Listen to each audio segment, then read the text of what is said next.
Hello जय हिंद साथियों, आप सभी का स्वागत है अपनी कैप्टन डिफेंस एकेडमी लखनऊ। मैं एस राठौर सर आज एक सूचना लेकर उपस्थित हुआ हूं। आप सभी जो अग्निवीर 2024 की भर्ती देखना चाहते हैं आर्मी का, जिनके अंदर बचपन से जज्बा और जुनून भरा हुआ है, उन सभी के लिए बहुत ही बड़ी खुशखबरी लेके आया हूं।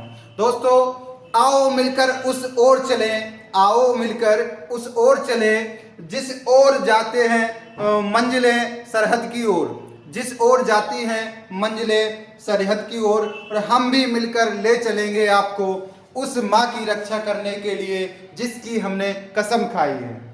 ठीक है सभी दोस्तों, आप आज देखिए अपनी चैनल को थोड़ा सा इसको शेयर करते जाइए ताकि और दोस्तों तक आपकी ये वीडियो पहुंच जाए और इसमें जो चीज़ जानकारी देना चाहते हैं सभी के पास पहुंच जाए। और जो बच्चे आस लगाए बैठे थे उनके लिए नोटिफिकेशन रिलीज हो गया। मैंने पूर्व में बताया भी था कि फरवरी माह में आर्मी की वैकेंसी आ जाएगी। ठीक है दोस्तों, तो इसकी जानकारी हम लोग देखेंगे। देखिए क्या है, भर्ती का नाम है इंडियन आर्मी के अंतर्गत अग्निवीर भर्ती 2024। इसमें कुछ पद जो है 4 साल के लिए हैं और कुछ पद जो है परमानेंटली है, अर्थात जो है परमानेंटली वैकेंसी भी कुछ ऐड है, दोनों साथ में आई हुई हैं। तो सबसे पहले हमें देखना है कि आवेदन प्रारंभ कब से हो रहे हैं। तो दोस्तों देखेंगे कि सबसे पहले आवेदन प्रारंभ होने की तिथि दी गई 13 फरवरी 2024। आवेदन कब से प्रारंभ हुए हैं? 13 फरवरी 2024 से प्रारंभ हुए हैं। ठीक है, ध्यान रखना। तो आज से आपकी साइट चालू हो गई है। सभी जो विद्यार्थी एलिजिबल है वो इस वैकेंसी में फॉर्म अप्लाई कर सकते हैं। बात करेंगे कब तक ये होगी, तो आवेदन की अंतिम तिथि है 22/3 अर्थात 22 मार्च 2024 अंतिम तिथि है आवेदन की। ठीक है, तो सभी बच्चों जो आवेदन करना चाहते हैं पूर्व से ही आवेदन स्टार्ट कर दें ताकि बाद में साइट बिजी हो जाती है तो कई प्रकार से हमारी गलतियां हो जाती हैं या फॉर्म डाल ही नहीं पाते और सपने हमारे साकार होने से रह जाते हैं। ठीक है, अब बात करेंगे परीक्षा तिथि भी घोषित कर रखी है आर्मी भर्ती की और वो है 22 अप्रैल। वेरी इंपोर्टेंट है, देखिए 22 अप्रैल 2024 को क्या है, हमारी परीक्षा है आर्मी की परीक्षा है 22 अप्रैल को। ठीक है, तो 22 अप्रैल को आर्मी की परीक्षा है। हमारे पास अगर 13 से लेके आप सपोज दैट 15-17 में फॉर्म भरोगे, पढ़ना स्टार्ट करोगे तो लगभग 15 तारीख से आपकी क्लासेस स्टार्ट होंगी और 15 से 15-17 तक बैच चल पाएगा। कुल मिला के आपके लिए 2 महीने का टाइम है। ठीक है, 15 फरवरी से स्टार्ट हो रहा है batch Captain Defence Academy Lucknow में। ऑफलाइन बैच स्टार्ट हो रहा है। जो विद्यार्थी आना चाहते हैं इन स्क्रीन पर चल रहे नंबर पर संपर्क कर सकते हो और आकर के यहाँ पर एडमिशन लो। जो अभी एडमिशन निःशुल्क चल रहा है, यदि आपका सिलेक्शन हो जाए तत्पश्चात आप कोचिंग फीस जमा कर सकते हो, ऐसा प्रावधान इस एकेडमी में है। ठीक है दोस्तों, तो ध्यान रखना है, इस वीडियो को भी शेयर करना ताकि जरूरतमंद जो विद्यार्थी हैं गाँव में रहते हैं जिनके पास पढ़ने का पैसा नहीं है वो भी यहाँ आकर जुड़ सके और सिलेक्शन के बाद फीस जमा करने की प्रोसेस में शामिल हो सकें। ठीक है, चलिए बात करते हैं हम। परीक्षा तिथि है 22 अप्रैल 2024 को और पोस्ट जिसका नाम है जीडी। देखिए कुछ पोस्टें हैं जिनमें बच्चों को डाउट होगी, सर मुझे क्या क्या भरना है, कौन सी पोस्ट भरे कौन सी नहीं। तो इसमें जीडी की पोस्ट जो जनरल ड्यूटी की है वो 10th है। ठीक है, जिसके पास हाई स्कूल पास है उसके लिए जीडी की पोस्ट है। ठीक है, टेक्निकल के लिए है 12th पास। ठीक है, 12 पास है टेक्निकल के लिए है और 12 पास के साथ साथ में अगर जिसने 10 किया और आईटीआई किया वो भी डाल सकता है। और इसके लिए एक एलिजिबिलिटी क्या है कि जो टेक्निकल है उसमें आपको साथ में 12 हो और प्लस जो है इंटर में मैथ लिया हो, कौन सा सब्जेक्ट हो, मैथ्स हो उसका इंटरमीडिएट में। ध्यान रखना मैथ्स यहाँ कंपलसरी है टेक्निकल में। ठीक है, ट्रेड्समैन की बात करते हैं, कक्षा 8 से डलता है ये ट्रेड्समैन, कक्षा 8 वाले डाल सकते विद्यार्थी। और इसका जो क्लर्क जिसका नाम अभी है ऑफिस असिस्टेंट बोल दिया है इसको। ठीक है, तो पहले पूर्व में क्लर्क ही कहलाते थे। ठीक है, तो क्लर्कों की वैकेंसी आई, ये आपके 12th पास है। ठीक है, 12वीं पास कोई भी विद्यार्थी क्लर्क की डाल सकता है। ठीक है, और इनकी जो है उसी के अनुसार आयु देखा जाए तो इन सभी वैकेंसियों में जीडी, टेक्निकल, ट्रेड्समैन और क्लर्क में एज का एसू जो है आपका क्या है 17.5 से लेके 21 ईयर तक के विद्यार्थी इसमें शामिल हो सकते हैं। अर्थात अभी कुछ दिन पहले चल रहा था कि एज को बढ़ाया जा रहा है। बट ऐसा नहीं हुआ, दुर्भाग्यवश जो है हमारी पुनः जो पहली वैकेंसी आई थी उतनी एज फिक्स कर दी गई है, अतिरिक्त चांस नहीं दिया गया विद्यार्थियों को। इसलिए ध्यान रखना, जो विद्यार्थी इस एज में एलिजिबल है वो अप्लाई करें और मेहनत ज़्यादा करें ताकि दोबारा फिर आपको मौका मिले या ना मिले, ये भी ध्यान रखना है। ठीक है, तो आपको ये देखिए कैसे एज को आप लोग देखोगे कि एज कैसे हमारी आ रही कि नहीं। तो सबसे पहले आपको देखना होगा जिसकी जन्म तिथि 1/10/2003 के बाद और 1/4/2007 से पहले की है वो सब एलिजिबल हैं। क्या है, यानी कि जन्म तिथि 1 अक्टूबर 2003 से और 1 अप्रैल 2007 के मध्य में है, वो सब क्या है, इन चारों वैकेंसियों में अप्लाई कर सकते हैं। अर्थात 17.5 से 21.5 तक के सभी बच्चे इसमें अप्लाई कर सकते हैं, बशर्ते उनकी जीडी के लिए 10th प्लस होना चाहिए, टेक्निकल के लिए आपकी 12th मैथ से होना चाहिए और ट्रेड्समैन के लिए 8 भी होना चाहिए, क्लर्क के लिए 12th होना चाहिए। ठीक है, अब देखिए इसमें जो है, इनमें जो जीडी, टेक्निकल, ट्रेड्समैन और क्लर्क, इनमें आपकी आयु की क्या बात करते हैं, तो आयु इन तीनों वैकेंसियों में जीडी, टेक्निकल और ट्रेड्समैन में 170 सेंटीमीटर आपकी हाइट होनी चाहिए। हाइट कितनी, 170 सेंटीमीटर। और फीमेल अगर लड़की हैं तो हमारी जो छात्राएं हैं वो फॉर्म डालेंगी तो उनकी हाइट 162 सेंटीमीटर, 162 सेंटीमीटर, 162 सेंटीमीटर होनी चाहिए। ठीक है, और जो क्लर्क डालेंगे सभी मेल कैंडिडेट, ठीक है, और फीमेल कैंडिडेट। ठीक है, तो फीमेल के लिए होगा 157 सेंटीमीटर और मेल के लिए होगा 162 सेंटीमीटर। एक क्लर्क के लिए जिनकी हाइट कम है, क्लर्क में डालना चाहते हैं वो 162 सेंटीमीटर हो, वो आपके डाल सकते हैं। याद रखना क्लर्क के लिए 12th पास होना चाहिए। ठीक है, ध्यान रखना यहाँ पर। तो ये आपका क्या है, जीडी, टेक्निकल, ट्रेड्समैन और क्लर्क की बात की है। अब इसी में एक वैकेंसी है जो परमानेंटली है, जैसे कि एनए और शोल्डर्स टेक्निकल।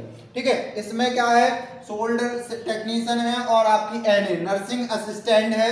नर्सिंग असिस्टेंट के लिए वह विद्यार्थी एलिजिबल है जिन्होंने 12th में बायोलॉजी से क्या किया है, 12th पास किया है। ठीक है, और ठीक है, तो एनए के लिए एलिजिबल कैंडिडेट वो हैं जिन्होंने 12th पास बायोलॉजी से किया है और जिनकी एज 17.5 से 23 साल के मध्य में है। क्या है, 17.5 से 23 ईयर के बीच वाले सभी कैंडिडेट क्या है, एनए का फॉर्म भर सकते हैं। इसमें जो आपकी है डेट से देखा जाए तो 1 अक्टूबर 2001 के बाद और 1 अप्रैल 2007 से पहले जिनका जन्म हुआ है वो सभी लोग इस भर्ती में शामिल हो सकते हैं। एनए की परमानेंट वैकेंसी है। ठीक है, ध्यान रखना, नर्सिंग असिस्टेंट की परमानेंट वैकेंसी है। और ध्यान रखना यहाँ पर जो शोल्डर टेक्निकल है, तो इस टेक्निकल में क्या है, आपको जो व्यक्ति आईटीआई किए हैं या आपका डिप्लोमा किए हैं या बीटेक मतलब कुछ भी डिग्री किए हैं टेक्निकल, वो सब शामिल हो सकते हैं। ठीक है, तो ध्यान रखना, या फार्मेसी वगैरह किए हैं उनके लिए परमानेंट वैकेंसी है, फार्मेसी वगैरह के लिए ध्यान रखना। डी फार्मा, बी फार्मा करके आते हैं जो कैंडिडेट, उनके लिए यहाँ पर है। ठीक है, तो ध्यान रखना, ये तो आपकी एलिजिबिलिटी हुई पोस्ट वाइज। कुछ उसमें ही शामिल है, जैसे धर्मगुरुओं की पोस्टें शामिल हैं तो वो आपके अकॉर्डिंग टू मतलब रिलीजन्स के अनुसार निकाली गई हैं, उनमें अतिरिक्त आयु छूट दी गई है। बाकी बात करेंगे, इन सभी का फॉर्म डालने की तिथि बता दी, कैसे कैसे आपको भरना है, ये आगे हम आपको अभी फॉर्म भरने की भी बताएंगे जिसमें वीडियो लेके आएंगे और आपको फॉर्म कैसे भरना उसके बारे में बताएंगे। पहले मैं चर्चा करूंगा भर्ती प्रक्रिया इसकी किस प्रकार होगी। तो 2024 की भर्ती प्रक्रिया जो होगी, सबसे पहले फेज फर्स्ट होगी। फेज फर्स्ट में होगी सीईई, क्या होगा, कॉमन एंट्रेंस एग्जाम होगा। ठीक है, कॉमन एंट्रेंस एग्जाम होगा सबसे पहले फेज 1 में। ठीक है, तो फेज 1 में कॉमन एंट्रेंस एग्जाम होगा जिसके लिए आपको कंप्यूटर पर टेस्ट देना होगा और जिसमें जितना अधिक मार्क आएगा, जो कट ऑफ बनेगी, वो पास होकर फेज 2 में जाएंगे कैंडिडेट। और फेज 2 में क्या होगा, पीईटी होगी, फिजिकल होती है। ठीक है, एलिजिबिलिटी टेस्ट होता है, फिजिकल एलिजिबिलिटी टेस्ट होता है फेज 2 में। और फेज 2 पास करने के बाद दोनों के मार्क जोड़कर फाइनल कट ऑफ होती है। हमारे बैचों में, पिछले बैचों में भी बच्चे जो हम समझाते रहते कि बेटा पहले में ज़्यादा मेहनत करनी होती है, रिटन में कई बच्चे होते हैं सिर्फ पास हो जाते, बाद में फाइनल से बाहर निकल जाते हैं। तो ये गलती नहीं करना, पहले इतनी मेहनत करना कि एक बार आप यहाँ सी अगर क्वालिफाई कर गए तो पीईटी का नंबर ऐड करके फाइनल सिलेक्शन ले लो। ठीक है बेटा, तो इसमें आपकी कंप्यूटर बेस्ड टेस्ट है, इसकी तैयारी आपकी कैप्टन डिफेंस एकेडमी लखनऊ में बैच प्रारंभ हो रहा 15 फरवरी 2024 से, जिसमें रजिस्ट्रेशन निःशुल्क चल रहे हैं और जो कोचिंग फीस है सिलेक्शन बाद देने का प्रावधान है। सिर्फ आपको खाने रहने का जो हॉस्टल चार्ज है उसकी जमा होकर आपको तैयारी कराई जाती है, तो इसमें विद्यार्थी अधिक से अधिक आ सकते हो। और साथ में ही कोई किसी को जानकारी चाहिए हो तो इस स्क्रीन पर नंबर चल रहा है, उस पर आप डायरेक्ट मुझसे कांटेक्ट कर सकते हो, पूछ सकते हो कि सर मुझे ये डाउट है। फॉर्म भरने में कोई गलती नहीं करेगा।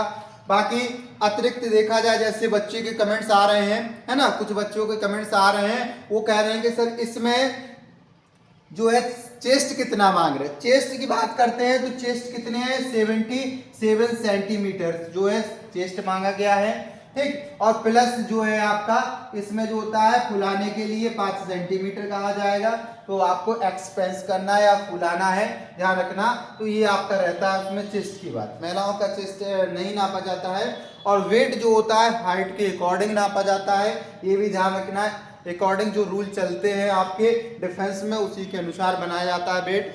ठीक है, इसके बाद बात करेंगे हम इसमें आपको जो लड़के कहते हैं सर मेरी एनसीसी सर्टिफिकेट के नंबर कैसे जुड़ेंगे, तो जिन विद्यार्थियों के पास अगर ए है, एनसीसी की बात करें, एनसीसी ए सर्टिफिकेट है, तो ए के लिए जो है रिटन में 5 नंबर का प्रावधान किया गया है। ठीक है, ध्यान रखना। और जिसके पास एनसीसी बी सर्टिफिकेट है उसे 10 नंबर की बात की गई है। ठीक, और एनसीसी सी है तो एनसीसी सी सर्टिफिकेट वाले को 20 नंबर दिया गया जीडी में। सॉरी, जो जीडी पोस्ट है इसमें 20 नंबर दिए गए, बाकी सभी पोस्टों में 15-15 नंबर दिए गए। ठीक है, बाकी अदर में, ठीक है, ऑल पोस्टों में कितना मिला है, 15-15 नंबर मिले हैं एनसीसी वाले को। ठीक है, जो रिलेशन वाले हैं जिनका फादर का रिलेशन लगा है, तो फादर रिलेशन में जो आपका है उसमें कितना मिल रहा है, तो फादर रिलेशन के लिए आपको 20 नंबर मिल रहे हैं। फादर रिलेशन ध्यान रखना, फादर रिलेशन के लिए 20 नंबर मिल रहा है। और इसी प्रकार जो स्पोर्ट कोटा के हैं और जिन्होंने इंटरनेशनल स्पोर्ट में आपका रोल किया, एशियन गेम कोई भी, उनको 20 है। ठीक है, तो आपके गेम के लिए जो आपका है, गेम के लिए कितना है, 20 है। ठीक, और जो आपके यहाँ खेले हैं आपके जैसे स्टेट लेवल के खिलाड़ी, उनके लिए 15 नंबर हैं। ठीक है, और जिन्होंने यूनिवर्सिटी गेम खेला है उनके लिए 10 है। ठीक है दोस्तों, तो इस प्रकार से आपको ध्यान रखना है, इस प्रकार से नंबरिंग है। बाकी आपको सब हम बाद में आपको जिस प्रकार से जानकारी चाहिए हो बताएंगे, कमेंट्स करना, फॉर्म कैसे फिल करना है उसकी समस्त जानकारी आपको देंगे। इस वीडियो को शेयर कर देना, और जो बंदे आना चाहते हैं एकेडमी में आकर तैयारी करना चाहते हैं वो हमारे यहाँ आए, और 15 फरवरी से बैच स्टार्ट हो रहा है। ओके, ठीक है, जय हिंद साथियों, जय हिंद।